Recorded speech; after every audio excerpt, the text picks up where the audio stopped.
இந்த சொல்ற வார்த்தையில ஒரு வார்த்தையில ஏதாவது ஒரு வார்த்தை நம்மளுக்கு வரும்.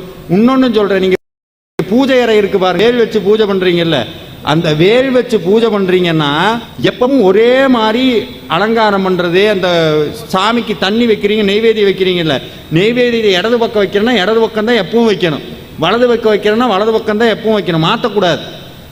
ஏன் சார் அப்படின்னா, அது பழக பழக பழக அந்த காட்சி சொப்பனத்தில் வரணும். வந்தா சாமி பேசுறாருன்னு அர்த்தம். அதை தெரிஞ்சுக்கிறதுக்கு நமக்கு டைம் ஆகும். அப்படி சொப்பனத்தில் வந்துருச்சு அப்படின்னா கெட்டியா பிடிச்சிக்கணும், அந்த மந்திரத்தை விடவே கூடாது. திருப்ப திருப்ப திருப்ப சொல்ல சொல்ல சொல்ல சொல்ல சொல்ல அந்த மந்திரம் சித்தியாகும்.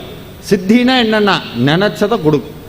அதுக்குன்னு உடனே போய் லாட்டரி டிக்கெட் வாங்கி திருத்தணியில் உதித்தரும் ஒருத்தன் மலை விருத்தன் நிறுத்திருக்கிறது என்னன்னா, உண்மையாலுமே இந்த வாழ்க்கைக்கு எது தேவையோ அதை சாமி கொடுப்பார்.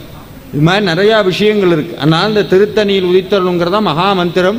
கையில் வேல் இருக்கிறதா நினச்சி மனசொருகி முருகனை பிரார்த்தனை பண்ணி உங்களுக்கு எந்த வேல் நினைக்க தோணுகிறதோ அந்த வேலை நினச்சி, சார் எங்களுக்கு அப்படி கற்பனை பண்ண முடியல, கற்பனை பண்ணால் வேற எதோ தோன்றதுன்னா சாமி முகத்தையே பார்த்து இதயத்தில் முருகானி வந்து உட்காரணும் சொல்லி 20 தடவை திருத்தணியில் உதித்தருளும் ஒருத்தன் மலை விருத்தன்கிற மகா மந்திரத்தை சொல்லணும்.